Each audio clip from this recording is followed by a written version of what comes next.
perioadă în care nu ne-am mai prezentat aici. Mai ne îndreptăm către România. Este timpul vacanțelor, suntem în decembrie și ne îndreptăm după 2 ani în care n-am fost deloc spre România, să petrecem sărbătorile cu familia și prietenii. În drumul nostru către România ne vom opri în Viena. Ne dorim de foarte, foarte mult timp să vizităm Târgul de Crăciun și celebrele străzi și comerciale din Viena și orașul în sine. Și moartea noastră, muzeele. O să vizităm muzeul de istorie naturală din Viena. O să încercăm să vă lăsăm aici cât se poate și cât reușim prețurile, intrarea la muzeu, prețurile din Târgul de Crăciun și atmosfera, să vă prezentăm. Am primit și cheia de la hotel să putem intra în garaj, are garajul separat. Ne-a luat ceva să-l găsim.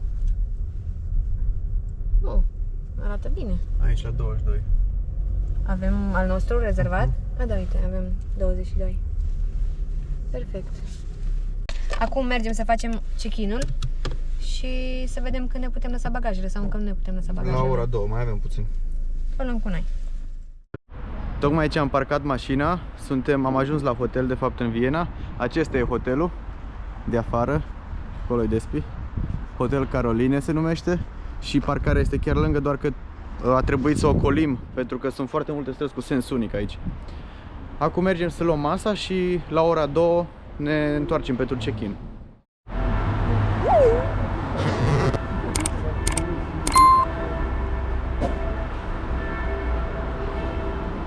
E frig. Este foarte frig. Am plecat pe soare, pe plus 6-7 grade, dar era soare și nu se simțea atât de tare.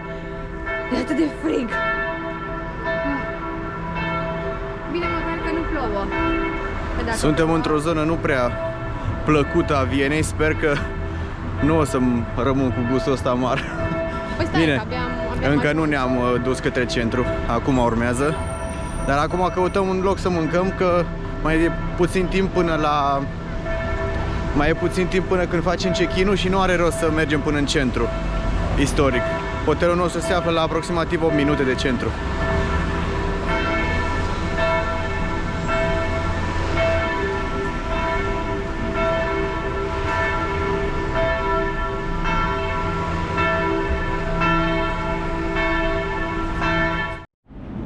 Tocmai ce am ajuns la un centru comercial, cred că se numește Columbus. Da. Vrem să mâncăm ceva, căutăm un restaurant, sunt foarte multe, avem de unde alege. Acum să vedem. Fiecare cu pizza, KFC, ce vrea. Da. Tocmai ce ne-a venit și comanda la KFC. Eu mi-am luat ceva Kentucky Deluxe. Da, ne-am luat la fel, ceva cu bacon și e ceva nou. Până la urmă am încercat să găsim un loc mai vienez, dar e foarte frig și am zis să intrăm în KFC, mâncăm și după căutăm. Ce frig, Despi? Vai. Este frig. Să veniți îmbrăcați bine și să vă luați papuci groși. Ce am observat de când am ajuns, sunt foarte multe restaurante cu specific turcesc.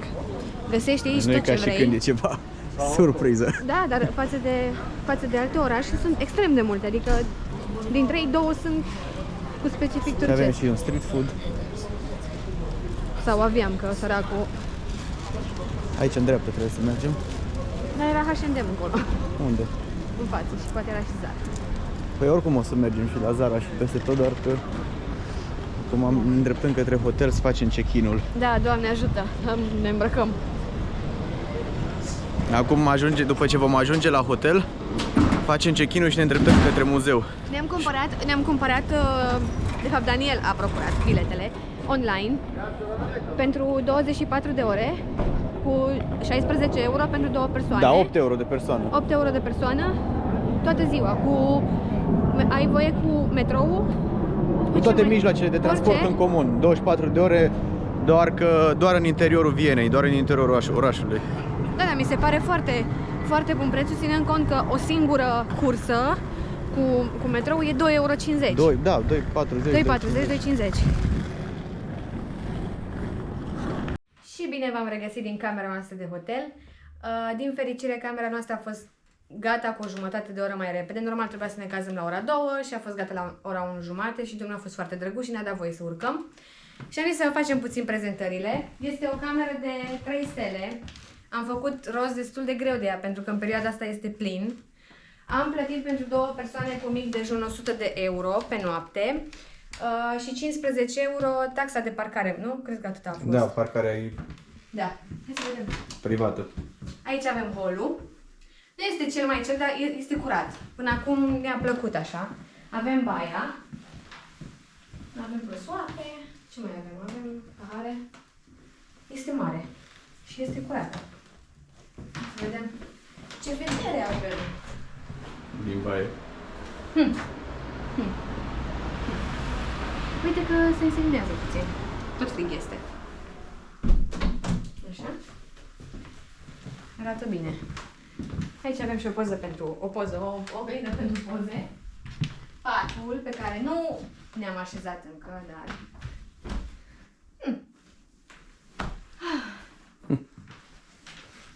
Da. Patul, avem o zonă pe care putem sta, o canapea micuță. Avem o zonă de... o masă de editat. Avem și minibar. Aici avem, cred că... Vai! Da, avem 2 beri, apă. Avem și o listă de prețuri.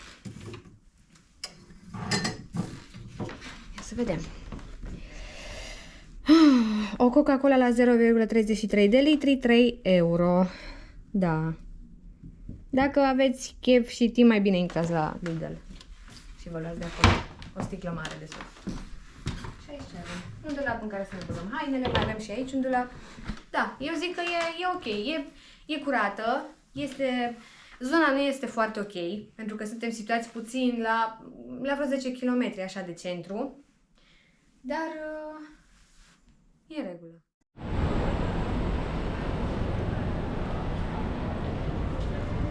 Da, am revenit. Am ajuns în centru după o plimbare. Cât a durat? Păi cred că am făcut în jur 5 de... minute, în 5 km jumătate de oră. Da, este foarte aglomerat, ținând cont că e joi, bine, acum au luat și copiii vacanță, au venit foarte mulți în city break-uri și așa și este fain, este atmosferă de sărbătoare, este atmosferă de, nu știu, se simte în aer că cu luminițele și totul e împodobit. Acum luăm la pas centru să vedem cum arată și ne îndreptăm către muzeu să vedem cât dăm, dacă îl mai găsim deschis, până la ce ore este deschis, dacă se merită să-l mai vizităm și să vedem cât ne costă.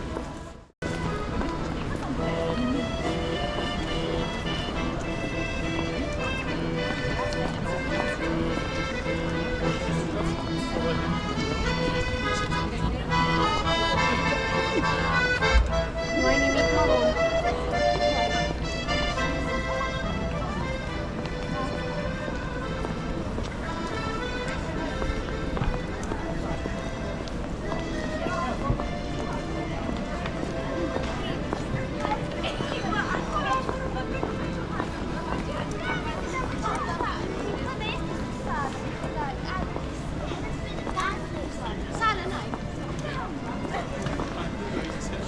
Sunt foarte multe branduri.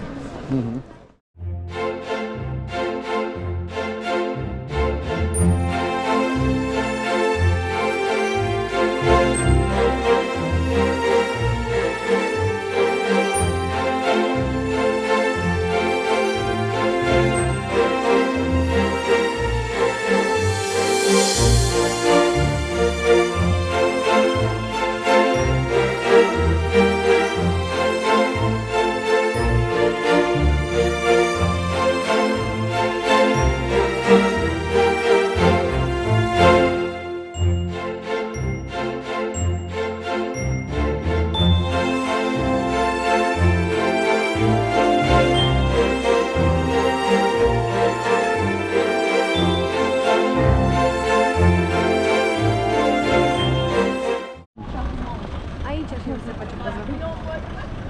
Că se vede frumos.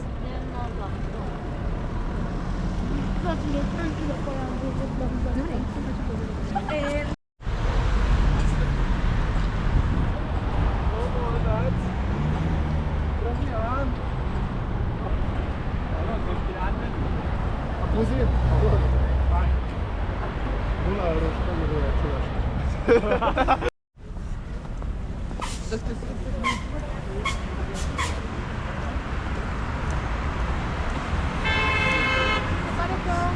Pare că este și un mic târg de Crăciun aici. Da, păi chiar în piața aici este târg.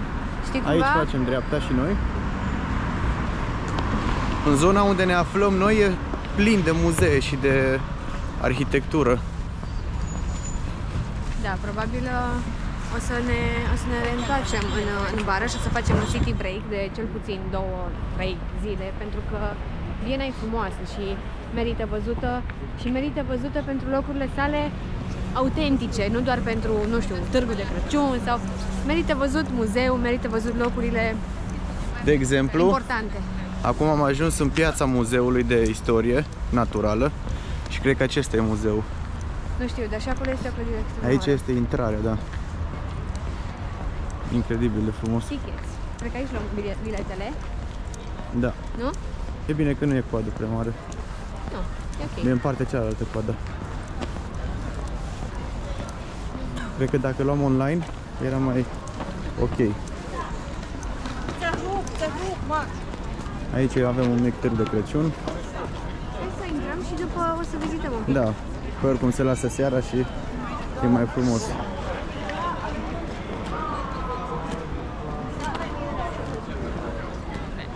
Aici e coada, nu e mare, e ok. Doamne, Ce? cât e de frumos! Da, e frumos. Cu clădirea așa pe spate.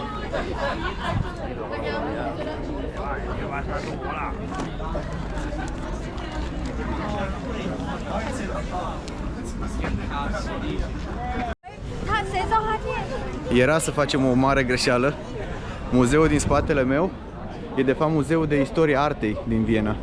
Noi vrem să vizităm Muzeul de Istorie Naturală, care e vis-a-vis de Muzeul de Artă. Și ăsta de artă e cu câțiva euro mai mult. Costă mai mult biletul și nu știam de ce. Pe Google arată un preț și aici arată alt preț. Nu era o problemă mare, Nu era o pierdere sau ceva. dar noi vrem să-l vizităm pe ăsta și deci trebuie să aveți grijă când vă uitați pe hărțile de la Google sau cu ce veniți să-l alegeți pe cel potrivit care îl doriți să-l vizitați.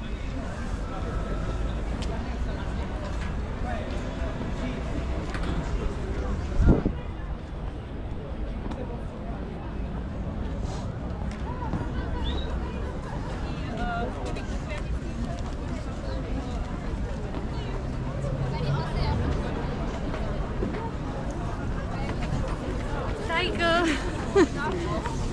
Tot în față trebuie să mergem. Bați-ți cătuși.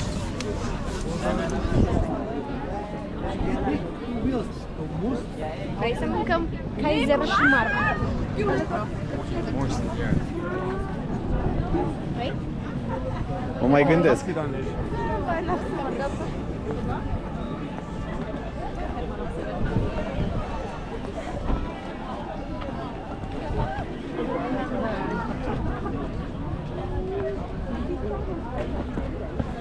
Ai grijă. Da, aici e. Acesta e Muzeul de Istorie Naturală din Viena. Și de aici cum Și aici luăm coada bilete? nu e coadă, avem noroc. Hai, E imens. până la mine.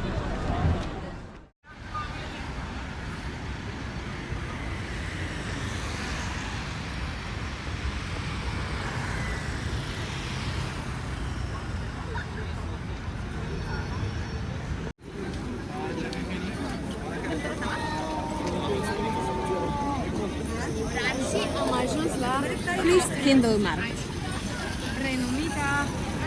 renumitul târg de Crăciun.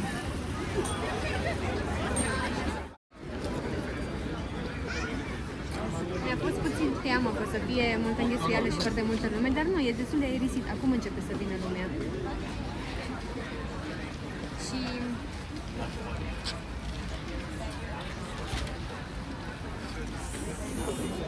am plătit pentru două vinuri, am plătit 21 de euro dar am plătit și cana, 5 euro Garanție. depozit, garanție, 5 euro pentru cană, pentru fiecare cană în parte, dar dacă vreți să o păstrați, dacă nu, dați cana înapoi și vă primiți bănuții înapoi.